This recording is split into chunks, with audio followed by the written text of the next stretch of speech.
चंगा करता है, तू चंगा करता है, यीशु तू चंगा करता है, तू जीवन देता है, तू जीवन देता है, यीशु तू जीवन देता है। अभी हम देखेंगे जब कलीसिया की स्थापना करते हैं तो इसमें चौथा पॉइंट अत्यंत महत्वपूर्ण है। हम उस चौथे पॉइंट को पढ़ते हैं। शिक्षा क्या है प्रियो? जब जीवित परमेश्वर की कलीसिया बनती है तो क्या होती है? वहां पर शिक्षा बहुत महत्वपूर्ण भाग है। जहां पर टीचिंग नहीं होगी या जहां पर वचन का योग्य मानना नहीं दिया जाएगा, प्रियो उस कलीसिया में हमें टूट फूट दिखाई देगी, या उस कलीसिया में प्रियो हमारे बच्चे बुद्धिमान नहीं रहेंगे, या हमारे बच्चे परमेश्वर के भय में नहीं बढ़ेंगे, या हमारे बच्चे परमेश्वर के वचन में नहीं बढ़ेंगे।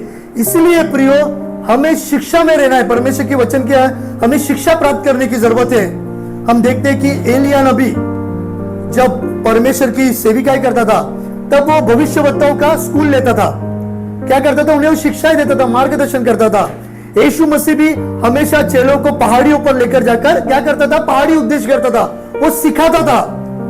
परमेश्वर के भवन में वचन को भी सीखना बहुत अत्यंत महत्वपूर्ण है। यदि हमारे पास परमेश्वर के वचन का ज्ञान नहीं है तो प्रियो हम परमेश्वर का भवन कैसे बनाएंगे? परमेश्वर की कलीसिया को हम कैसे स्थापित करेंगे? अगर तुम्हारा अगुवा भटका हुआ है तो उसकी प्रजा भी भटकी होगी। यदि माता पिता भटके हुए हैं तो उसके बच्चे भी भटके हुए होंगे। इसलिए प्रियो शिक्षा कलीसिया में बहुत अत्यंत महत्वपूर्ण भाग है। हम देखते हैं नीति वचन उसका पहला अध्याय उसका 8वां वचन। हे मेरे पुत्र, हे मेरे पुत्र, अपने पिता की शिक्षा पर कान लगा, अपने पिता की शिक्षा पर कान लगा, और अपनी माता की शिक्षा को न तज। और अपनी माता की शिक्षा को ना तज। तज का मतलब क्या है? छोड़ मत दे। अपनी माता की शिक्षा को ना तज।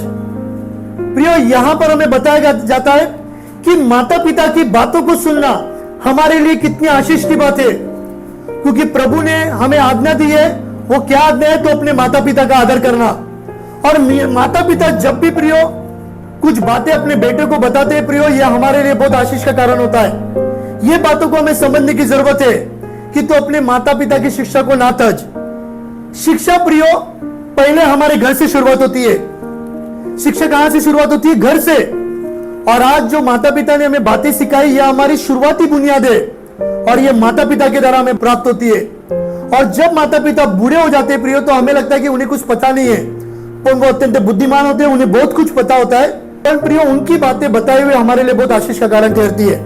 यहाँ पर वचन हमें स्पष्ट रीति से बताता है अपने माता पिता की शिक्षा के ऊपर प्रियो हमें ध्यान लगाना है। और एक वचन हम पढ़ते हैं, नीति वचन उसका 6:23। आज्ञा तो दीपक है, आज्ञा तो दीपक है, और शिक्षा ज्योति, और शिक्षा ज्योति, और सिखाने वाले की डांट, और सिखाने वाले की डांट जीवन का मार्ग है। जीवन का मार्ग है। क्या है प्रियो? सिखाने वाले की डांट जीवन का मार्ग है। जब एक माता पिता अपने बच्चों को डांटते प्रियो, वो हमारे लिए जीवन का मार्ग होता है, और वो जीवन का मार्ग हमें प्राप्त करना है। प्रियो मैं आपको बताना चाहता हूं कि जो भी एयरफोर्स या नेवी या आर्मी में होंगे प्रियो, वहां पर सिखाने वाले की डांट बहुत भयानक होती है। वहां पे नाना प्रकार के पेनल्टीज दिए जाते हैं, दौड़ लगाई जाती है, पुशअप्स मारने को लगाया जाता है, डिप्स मारने को लगाया जाता है, ग्राउंड के बार बार चक्कर मारने को लगाया जाता है। सिखाने वाले की डांट उनके लिए आशीष का कारण ठहरेगा प्रियो। उन्हें कुछ इस प्रकार की शिक्षा दी जाती तो वो अपनी जवाबदारी से भाग जाते हैं क्या? नहीं प्रियो, हमेशा हमें ध्यान रखना है कि जो भी हम सीखते हैं प्रियो और वो परमेश्वर के वचन के अनुसार है तो वो हमारे लिए आशीष की बात है। वचन उसका 12:1। जो शिक्षा पाने से प्रीति रखता है, जो शिक्षा पाने से प्रीति रखता है, वह ज्ञान से प्रीति रखता है, वो ज्ञान से प्रीति रखता है। परंतु जो डांट से बैर रखता, परंतु जो डांट से बैर रखता, वह पशु सरीका है। कैसा है प्रियो? पशु सरीका, एक जानवर के समान है।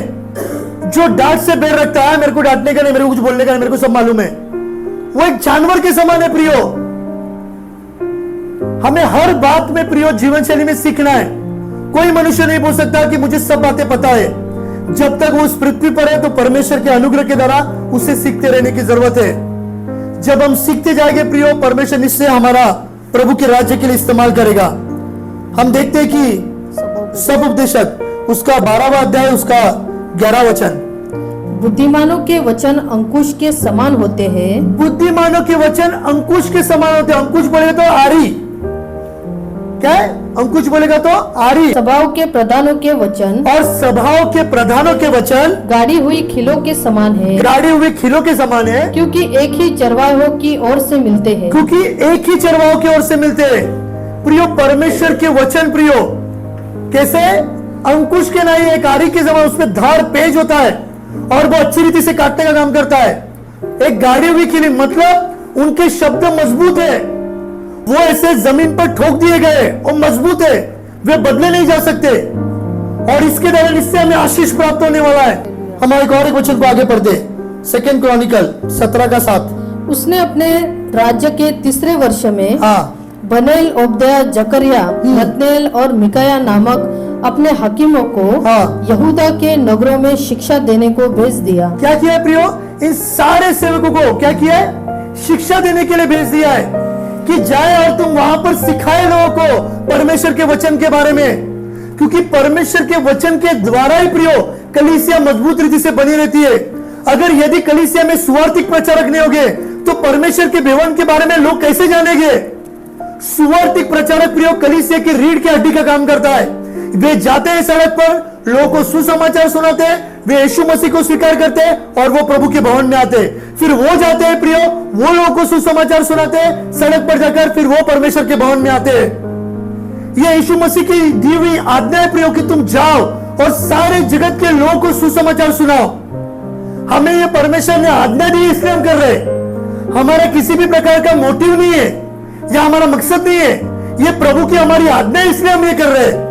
प्रभु का वचन है इसलिए हम काम कर रहे हैं। ये हमारी इच्छा नहीं है, ये हमारी परमेश्वर की इच्छा है कि हम जाकर लोगों को सुसमाचार सुनाएं। सुसमाचार सुनाने वाला मनुष्य एक आत्मिक मनुष्य होना चाहिए। परमेश्वर के वचन का उसे भय होना चाहिए, परमेश्वर के वचन का उसे ज्ञान होना चाहिए। यदि प्रियो आपने यीशु मसीह को जान लिया है या आपका जीवन पूरी तरह से यीशु में समर्पण है और यदि आप सुसमाचार नहीं सुन रहे तो आप परमेश्वर के राज्य से दूर जा चुके हैं। हमारी एक व्यक्ति की जिम्मेदारी है प्रियो कि हमें परमेश्वर के सुसमाचार को सुनाना है। लूका की पुस्तक उसका 24 का 27वां वचन। तब उसने मूसा से और सब भविष्यद्वक्ताओं से आरंभ करके सारे पवित्र शास्त्र में से अपने विषय में लिखी बातों का अर्थ, अपने विषय लिखे हुए बातों का अर्थ उन्हें समझा दिया। अभी यीशु मसीह तीसरे दिन जी उठा है और वो इम्माउस की सड़क पर ऐसे 2 सेवकों को उसने पकड़ा और उसे पूछा कि तुम कहां जा रहे? वो कहते तू जानता नहीं, यहाँ पर तो एक छुड़ाने वाला था, हमें लगा कि ये राजा है, हमें छुड़ा देगा, पर उसे क्रूस पर टांग दिया गया। और यीशु मसीह ने क्या किया प्रियो? उन्हें मूसा की व्यवस्था से लेकर शुरुआत से लेकर अंत तक सारी बातें बता दी कि जो यीशु के बारे में लिखा था। हालेलुया। प्रियो, यीशु मसीह ने भी क्या किया? जब वो जी उठा तो उसने क्या किया? सिखाने का काम किया, लोगों को सुसमाचार प्रचार करने का सिखाया कि तुम्हें जाकर लोगों को सुसमाचार सुनाना है, यीशु मसीह के बारे में बताना है। और यही काम प्रियो यीशु मसीह ने भी किया है। प्रेरितों के काम उसका 8वां अध्याय उसका 35वां वचन। तब फिलिपुस ने अपना मुंह खोला और इसी शास्त्र से आरंभ करके उसे यीशु का सुसमाचार सुनाया। प्रियो, यहाँ पर हमें देखने को मिलता है कि फिलिपुस ने पवित्र आत्मा के द्वारा जाकर एक खोजा मनुष्य को परमेश्वर का वचन सुनाया है। प्रियो, आप किसी भी स्थिति हालात में क्यों ना होने दो, आपको परमेश्वर का सुसमाचार सुनाते रहना है और लोगों को प्रभु के वचन के बारे में सिखाते रहना है। वो खोजा यशायाह नबी की पुस्तक उसका 53वां अध्याय पढ़ रहा है, उसे मालूम नहीं है किस बारे में लिखा है, किसके बारे में लिखा है, पर फिलिपुस ने इन बातों को उसके सामने प्रकट किया है। हम देखते हैं प्रेरितों के काम उसका 18वां अध्याय उसका 26वां वचन। वह आराधनालय में निडर होकर बोलने लगा। वो आराधनालय में क्या होने लगा? लीडर होकर क्या करने लगा? वो नीडर होकर बोलने लगा। और प्रिस्किल्ला और अक्विला उसकी बातें सुनकर उसे अपने यहाँ ले गए और परमेश्वर का मार्ग उसको और भी ठीक ठीक बताया। और उसे और भी ठीक ठीक बताया। प्रियो, यहाँ पर यह अपुलुस है जो परमेश्वर के वचन के बारे में लीडर होकर किसी भी प्रकार का डर नहीं, लोगों के बीच में जाकर क्या कर रहा है, पूरी ताकत के साथ यीशु मसीह का सुसमाचार का प्रचार कर रहा है। पर वो जो बपतिस्मा के बारे में प्रचार कर रहा था, वो यूहन्ना के बपतिस्मा के बारे में प्रचार कर रहा था, यीशु के बपतिस्मा के बारे में नहीं। पर ये एक्विला और प्रिस्किल्ला ने क्या किया है प्रियो, उसे अपने घर पर बुलाया है। ये पति पत्नी है, ये मसीह में चलने वाले पति पत्नी है। इन्होंने पौलुस के पास से वचनों की शिक्षा प्राप्त की है, और जब पौलुस के पास से उन्होंने वचन की शिक्षा प्राप्त की है, उन्होंने उस शिक्षा को क्या किया है, अपने पास तक सीमित नहीं रखा। उन्होंने क्या किया, जाकर उस भाई को भी अपने घर पे बुलाया और उसे सिखाया कि ये ठीक ठीक वचन है। प्रियो, सिखाने की भी एक प्रक्रिया होनी चाहिए, आदर के साथ, सम्मान के साथ हमें लोगों को सिखाना है। कभी कभी क्या होता है प्रियो, हम उसकी हवा को निकाल देते हैं। हमें प्रियो उसकी जो आवेश है, उसका जो परमेश्वर के वचन को बताने की उत्सुकता है प्रियो, उसे नष्ट नहीं करना है, पर उसे सम्मान के साथ बता के, करेक्शन करके, और जाके तू बल के साथ काम कर। हालेलुया, ये बताना है। परमेश्वर के भवन में ऐसा नहीं होता प्रियो। परमेश्वर के भवन में क्या होता है, उसका पैर पकड़ा जाता है। ऐसा क्यों बोला, वैसा क्यों बोला, अरे कुछ भी बोला हो, आप उसे बता दो, वो और ताकत के साथ काम करेगा। पर आप उसे धर पकड़ने करेंगे प्रियो, उसका जो दिया हुआ जो जोत है उसके मन में, वो बुझने का काम कर जाएगा। इसलिए प्रियो, पति पत्नी ने क्या किया, वहां पर ही उसे उद्देश्य नहीं किया, क्या किया, उसे प्यार से, आदर से, सम्मान के साथ घर पे बुलाया और उसे बताया कि पवित्र शास्त्र की शिक्षा ये है। प्रियो, इस रीति से हमें लोगों को सिखाना है। हालेलुया। हमें दो वचने ज्यादा पता है तो इसका मतलब ये नहीं कि हम उनके गुरु बन बैठेंगे। हम उन्हें आदर के साथ सिखाएंगे और बोलेंगे हमने जो सीखा है और ये इसका प्रकाशन है, आप भी सीखे और आप भी लोगों को बताइए। प्रियो, जब मनुष्य काम करता है उससे गलतियां होगी। जब आप लोगों को सिखाने लगे, आपसे गलतियां होगी। जो काम करता है उससे गलतियां होती है, जो कुछ नहीं करता है वो हमेशा करेक्शन करने का काम करता है। तो इसलिए हमें संभाल के एक दूसरे को सीखना है, सिखाना है, कि जिसके द्वारा परमेश्वर के नाम की महिमा हो जाएगी। 28 का 23। तब उन्होंने उसके लिए एक दिन